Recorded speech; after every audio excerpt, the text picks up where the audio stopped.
Welcome back to the deep dive. Today, we're actually doing something a little bit different. Usually, we take a broad topic, a tech trend, or a big historical event, and we widen the lens. Right. But today, we are zooming all the way in. We're putting a single hour of television under the microscope. And not just any hour either. We're looking at what is arguably the psychological pivot point of one of the greatest dramas ever made. We're talking about Breaking Bad, Season 5, Episode 4. Yeah, the episode titled 51. 51. Just 2 words, or I guess 2 numbers. And on the surface, it sounds completely innocuous. It's just a birthday. But if you're a fan of this show, or even just a student of storytelling, you know that this specific number is carrying a massive amount of narrative tonnage. It really is. It's so heavy. And to understand why 51 hits so hard, you really have to rewind the tape. We have to look at the timeline, because Breaking Bad plays these incredible tricks on your memory. Oh, totally. You watch 5 seasons, it takes, years to air in real time, and you feel like you've been on this journey with these people for a decade. Right. But the internal clock of the show is actually incredibly compressed. So think back to the pilot episode, the very first time we ever meet Walter White. He is standing in his kitchen looking utterly miserable, and there is a plate of veggie bacon. Veggie bacon. Arranged to spell out a number. 50. 50. That is the genesis. That's the day he gets the cancer diagnosis, is the day the clock starts ticking. Now, fast forward to where we are today in this deep dive. We have seen meth labs in RVs. We have seen Tuco Salamanca beat a man to death. We've seen the cousins. We've seen the plane crash over Albuquerque. The rise and the explosive fall of Gus Fring. Exactly. We've seen Walt transform from Mr. Chips into Scarface, as the creator famously put it. And yet, when we open on this episode, 51, it is Walter White's 51st birthday. That is the statistic that always just completely blows my mind. Every single thing we just listed, all that trauma, all that death, the complete erosion of a human soul, it all happened in exactly 365 days. It's a terrifying thought when you really sit with it. It creates this immense sense of density. The trauma isn't spread out over years, it is compacted. So when we see Walt sit down for breakfast in this episode, we aren't just looking at a guy a year older. No. We're looking at a man who has lived a dozen lifetimes of intense violence in a single calendar year. And that really is the mission of our deep dive today. We aren't just going to recap the plot. You can read a wiki summary for that. We want to explore how this episode serves as a psychological horror story. Because that's exactly what it is. Right. It's not an action movie this week. It's a domestic thriller. It is the absolute moment the war comes home. We're going to analyze the shift in power dynamics. And not just in the drug trade, but in the bedroom. And, of course, we need to talk about the death of the Pontiac ASAC, which is a tragedy in its own right. R.I.P. to a legend. I mean, truly. We're also going to break down a swimming pool scene that I would argue is way more unsettling than any gunfight in this series. And we have to talk about the pedigree of this episode, because the talent behind the camera and in front of it earned major hardware for this specific hour of TV. We're talking Emmys, we're talking DGA awards. So let's unpack that production pedigree first. Because when you look at the credits for this source material, one name jumps out immediately in the director's chair. Rian Johnson. Rian Johnson. Now, obviously, everyone knows who Rian Johnson is today. He made Star Wars, The Last Jedi. He created the Knives Out universe, Poker Face. He's basically Hollywood royalty. But back in 2012, this was a very specific, highly curated choice by the showrunners. It was a massive flex. Rian Johnson had already directed the episode Fly in Season 3. The famous, or I guess infamous, Bottle episode. Right, the Bottle episode. And Fly was polarizing for some viewers, but it proved that Johnson was an absolute master of claustrophobia. He knows exactly how to use a camera to make a room feel like it's physically shrinking around the characters. And 51 shares that exact DNA. This isn't the train heist episode. This is a chamber drama. It's about people trapped in rooms with their own lies. And the industry definitely noticed. He won the Directors Guild of America award, the DGA, for outstanding directing in a drama series for this specific episode. Which is a huge deal. The DGA is a peer award. That is, other directors, the people who know the craft best, looking at this episode and saying, that is the best work of the entire year. So what specifically are they looking at? Is it just, where he puts the camera? It's the visual storytelling. Pay attention to how he shoots Skyler in this episode. He uses these extreme low angles looking up at her, which in film theory usually makes a character look powerful. Right, but here, because that's the opposite. Exactly. It makes her look incredibly isolated, like she's teetering on a ledge. Or he frames her with massive amounts of negative space, She'll be shoved into the corner of the screen, completely surrounded by empty, oppressive wall. It creates this subconscious sense of suffocation for the viewer. He's making us feel her trapped nature without anyone having to say the line, I am trapped. Exactly. It's visual anxiety. Uh. And that direction provided the perfect playground for the other titan of this episode, which is Anna Gunn. This is Skyler's episode, hands down. It is. And we really have to address the elephant in the room here. Because for the first 4 seasons, Skyler White was a lightning rod for, let's call it, audience frustration. That's putting it very politely. A lot of people hated her. They saw her as the buzzkill, the nagging wife standing in the way of all the cool drug dealer stuff. Which was always a massive misreading of the show, but it was a very prevalent one at the time. Yeah. But 51. This is the episode that forced the cultural conversation to shift. Anna Gunn won the Primetime Emmy for Outstanding Supporting Actress specifically for this performance. This was her submission tape. Yes, and it makes total sense. Because in this episode, she isn't just nagging. She is terrified. She is mourning. She is plotting. It really signals to the viewer, hey, stop rooting for the bad guy. It forces us to look at the wreckage Walt is causing, not through his eyes, but through the eyes of the person who actually has to live with him. It's a character study anchored in pure dread. And the critics at the time felt it too. Looking at the reception data, you see reviews like Wesley Case from the Baltimore Sun. He called the episode unnerving and heart-wrenchingly sad. Unnerving is just the perfect word for it. Because it's not a jump scare horror, it's an existential horror. Right. Case pointed out that while we usually tune in for explosions or, throat slitting in this show, this episode pauses all that action to look at the spiritual crisis. It just stares directly into the abyss. And even years later, when The Ringer ranked all 62 episodes, 51 landed right in the middle at number 30. Out of a show packed with iconic episodes, it's a bridge episode, but it's a bridge that's currently on fire. It really holds its own against the giants like Ozymandias. It's the quiet before the final storm. So let's get into the actual story. And we have to start with the cold open. Because before we get to the heavy psychological stuff, we get a moment that is darkly funny, but also deeply symbolic. We have to talk about the car. The Pontiac Aztec. The myth. The legend. Seriously, is there a more maligned vehicle in all of automotive history? Maybe the Edsel.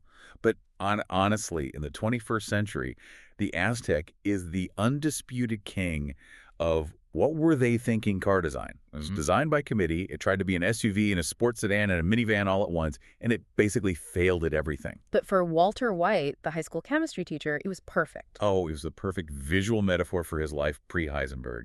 It was beige or fern green, I think the official color was. It was practical. It was ugly. And remember, for seasons, it had that broken windshield that they kept taping up with blue painter's tape. That blue tape was basically a supporting character on the show. It really was. It represented his life perfectly. Shattered, held together by cheap adhesive, barely road legal. So the episode starts. Walt is at the mechanic. The Aztec is finally fixed. The glass is new. The paint is buffed. It looks fine. It looks functional. And Walt stands there looking at this perfectly adequate, normal vehicle, and then his hat falls off. The Heisenberg hat. The pork pie. He picks it up, puts it on his head, and suddenly the framing changes, the lighting changes. He looks at the car, and he just hates it. He sells it to the mechanic right then and there for $50. Now let's unpack that transaction for a second. $50? He could have gotten $500 just for scrap metal. Could have gotten $1,000 as a trade-in. So why 50? Why that specific number? It's an insult. Yeah. It's a symbolic erasure. If he haggles for the price, if he says, give me $400, he is engaging in a normal business transaction. He's acknowledging that the car still has some value. Right. But by taking a single $50 bill, he is saying, I am paying you to remove this part of my history. He is actively shedding the skin of the mild-mannered teacher. He doesn't want the money. He wants the memory incinerated. And what he replaces it with? Oh, man, this is the midlife crisis on absolute steroids. He goes full Heisenberg. He doesn't just buy a car. He leases 2 high-end muscle cars. He gets a Chrysler 300 for himself. And we have to look at the design language of the Chrysler 300. It is often called the poor man's Bentley. It has that really high beltline, the chopped roof, the massive imposing grille. It looks like a bank vault on wheels. It is aggressive. It screams gangster. It's a total power projection. Completely. Yeah. And then for Walt Jr., he gets the Dodge Challenger, bright red with the black racing stripes. And that scene where they pull into the driveway, the music choice is hilarious and terrifying at the exact same time. Bonfire by Knife Party. Dubstep. Right. Nothing dates a show to 2012 quite like a massive dubstep drop. But it works so well here. It works perfectly because dubstep is jarring. It's artificial, it's aggressive, it's loud. It perfectly fits Walt's manic state of mind in that moment. He is revving the engine, looking at his son, and he genuinely thinks he is being the cool dad. He thinks he is fulfilling the role of the provider. But we, as the audience, are watching this and just shrinking into our seats. Because we know exactly where the money came from. We see a drug lord grooming his son with blood money. It's a reclaiming of agency, sure. The Aztec was compromise, the Chrysler is dominance, but it's also insanely reckless. He's drawing so much attention to himself, he's basically putting up a neon sign that says, "I am a criminal." And while Walt is out there playing Fast and Furious in his driveway, the actual business, the thing paying for these cars, is starting to crack. We switch gears to the magical electromotive connection. Right, because remember, Gus Fring is dead, but the massive corporate infrastructure he used is still sitting there. And the people left behind are panicking. We reunite with Lydia Rodarte-Quayle. I love Lydia as a character because she is the total opposite of everyone else in this criminal underworld. She isn't a tough guy. She's basically a corporate nervous breakdown in high heels. She's the pure embodiment of white-collar anxiety. She's at the magical Houston branch, and she finds out her inside man from methylamine, a guy named Ron Fornell, has been arrested by the DEA. And for Lydia, this is the apocalypse. She thinks Ron is going to talk immediately. She thinks the walls are caving in. And here we see the incredible contrast between her and Mike Ehrmantraut. This is the classic street versus suite dynamic. Mike is the voice of calm. He reassures her. He tells her, Ron won't talk. Ron knows the rules. Mike operates on a very strict code of criminal honor. But Lydia doesn't have a code. She assumes everyone will talk because she would talk. Exactly. She projects her own complete lack of loyalty onto everyone else around her. And that paranoia leads directly to the incident with the barrel. She drags Jesse Pinkman to a warehouse in Houston to pick up the methylamine. And they find something. The GPS tracker. Stuck right to the bottom of the barrel. A bug. Now, this triggers a massive standoff. Lydia is screaming, "See? I told you. The DEA is watching." She feels totally vindicated. But Mike is a former cop. He's a detective. He looks at the evidence very differently. He looks at the tracker, and he just scoffs. He calls it crude. He points out the placement to the guys. He says, the DEA wouldn't slap a tracker on the outside bottom of a barrel where a forklift driver would see it in 2 seconds. So what's his theory then? He deduces that Lydia planted it herself. It's a false flag operation. She planted it to spook the crew so they would stop using her warehouse. She wants to cut ties, and she's willing to sabotage her own operation just to force their hand. And Mike's solution to this problem is classic Mike. He vows to kill her. For Mike, this is simple math. She is a loose end. She is unpredictable. She is hysterical. In his moral code, she is a liability that simply needs to be liquidated. But she doesn't die, and this leads to a vote. The democratic process of a drug empire in action. Jesse pleads for mercy. And this is interesting. Jesse is still acting as the moral center here. He refuses to kill a woman, especially a mother. He appeals to basic humanity. So it comes down to Walt, the tiebreaker. And this is where we really see how far Walt has fallen. Does he save her because he agrees with Jesse? Because he has a heart? Absolutely not. Walt votes to keep her alive, but his reasoning is purely utilitarian. He basically pulls out his mental calculator. He realizes that if they kill Lydia, they lose the precursor. If they lose the precursor, they can't cook. If they can't cook, they lose money. It's entirely about efficiency. It's worse than that. It's industrial. He views Lydia not as a human being, but as a supply chain component. You don't smash a faulty component if you don't have a spare part in stock yet. You keep it running until you can replace it. That is such a chilling way to look at a human life. I won't kill you today strictly because it would slow down production. That is the king persona taking over. Kings don't have friends, they have assets and liabilities. And Lydia is an asset, at least for now. So Lydia lives to panic another day. Meanwhile, on the other side of the law, we have Hank Schrader. And this episode is huge for Hank, too, but in a really tragic, ironic way. It is. Hank gets called into the office by SAC Ramy, the special agent in charge. And he gets the big offer. He is promoted to assistant special agent in charge. This is the job he's wanted for years. It's the pay raise. It's the corner office. It's respect. But it's a classic monkey's paw situation. Right. It's a cursed gift. Why? Because of the bureaucracy. As the ASAC, you are an administrator. You manage budgets. You manage personnel disputes. You sit in endless meetings. You do not kick down doors anymore. You do not run field investigations. So by accepting the promotion, he has to hand over his field work. Specifically, he has to hand over the pursuit of Heisenberg to someone else. The irony is just crushing. Hank is the only person smart enough, obsessed enough, and close enough to actually catch Walt, and the system rewards his competence by removing him from the game entirely. It almost feels like the universe is conspiring to keep Walt safe. Every single time Hank gets close, fate intervenes. This time, his own career success pushes him back. And if you watch Dean Norris's face in that scene, it's brilliant. He said, "I'll take the job," but his eyes, he just looks defeated.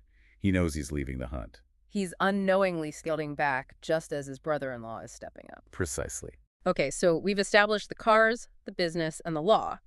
Now we have to go to the real centerpiece of the episode, the moment that gives the episode its title, the 51st birthday dinner. The birthday dinner. Now, Dean Norris has actually said in interviews that these dinner scenes were a signature thing for the show. Yeah. But usually they're just, awkward family tension. This one is weaponized. It's described as a meager celebration. It's just the Whites and the Schraders. They're outside on the patio eating steak. And Walt starts talking. He starts speechifying. He reflects on the last year. He mentions it has been exactly a year since his diagnosis. But listen to the tone he uses. He isn't being vulnerable. He isn't thanking them for their unwavering support. He's fishing. Fishing for what? Adulation. He's framing his survival as a heroic triumph. Look at me. I beat the odds. I am the survivor. He desperately wants Hank and Marie to validate his greatness. He's rewriting history in real time to make himself the protagonist of this inspirational drama. And Skyler, she isn't having it at all. This is the moment. This is the scene that I firmly believe won Anna Gunn the Emmy. The pool scene. Paint the picture for us. Skyler is fully clothed. She's wearing this beige-ish skirt and a dark blue top. The pool water is this bright, unnatural turquoise. Visually, she's almost already part of the water. And while Walt is droning on about his victory, she just stands up. She doesn't say a single word. She walks to the edge of the pool. She just steps in. She doesn't jump. She steps slowly down the stairs. The water rises up her ankles, then her waist, then her chest. She just keeps going. She submerges herself completely. She floats there under the water, her hair fanned out like Ophelia. And Walt is still talking. He is so absorbed in his own ego that he doesn't even notice his wife is basically drowning 5 feet away from him. Which perfectly proves your point. Yeah. It is a complete rejection of his entire narrative. Right. He is telling a story about triumph and survival, and she is simulating a suicide right in front of him.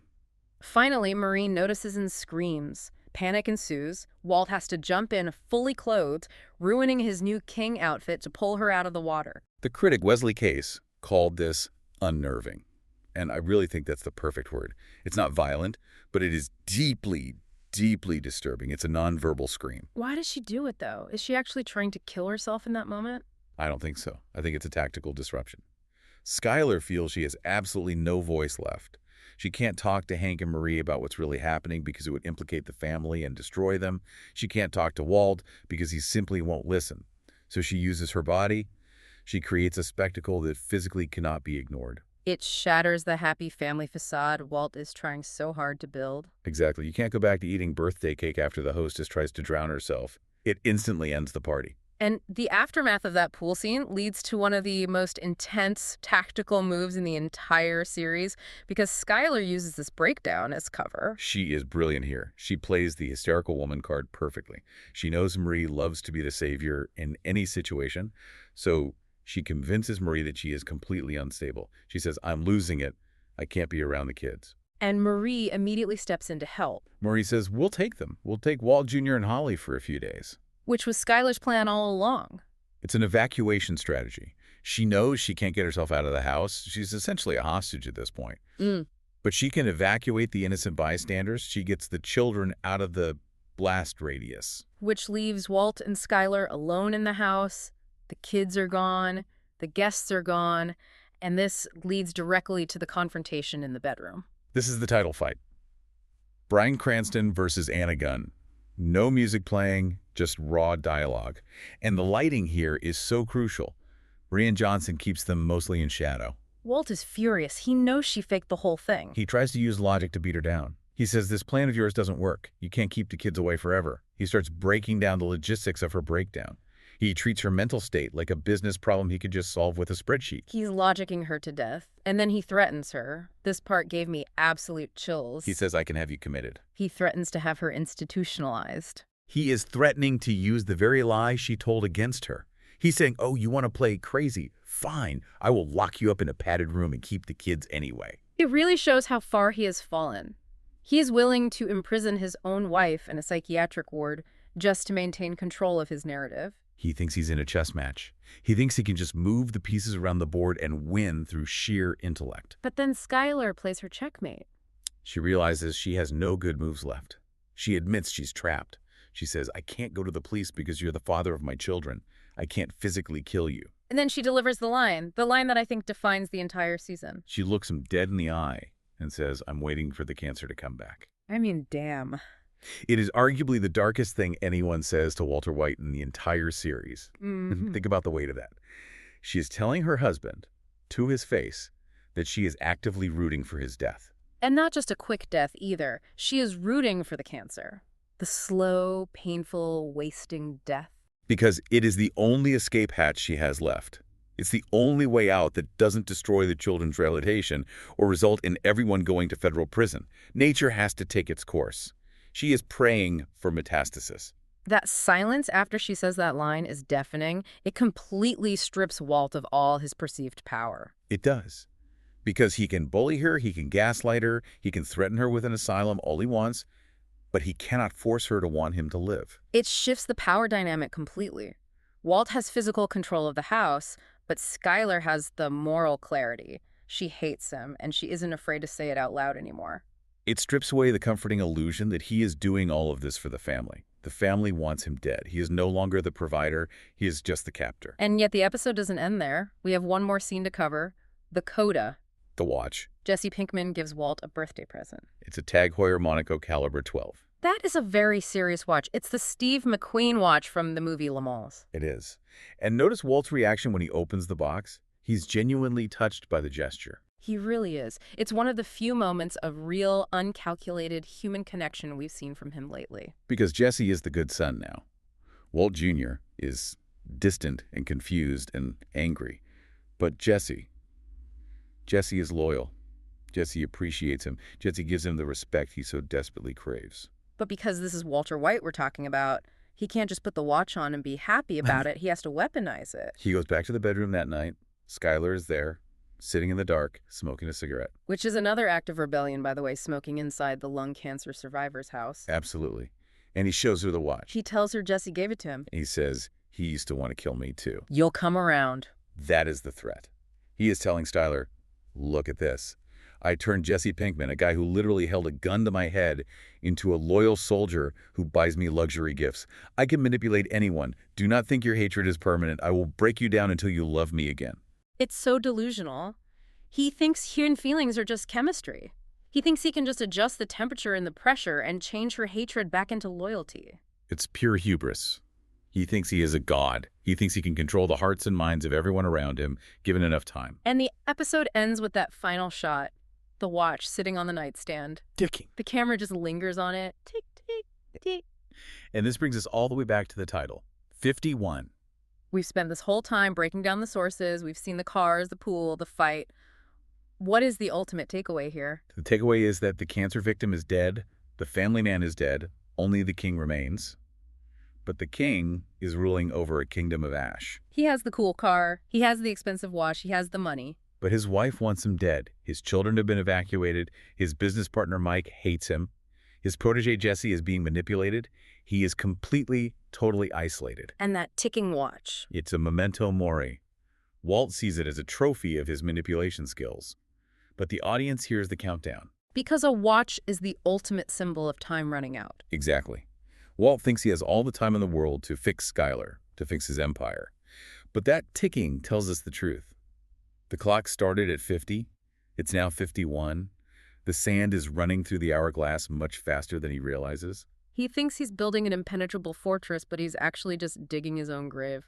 And he's doing it sitting in a Chrysler 300 wearing a TAG Heuer watch. That is a terrifying thought to leave you with. In this episode, Walt thinks he's controlling everything, the cars, the business, the wife.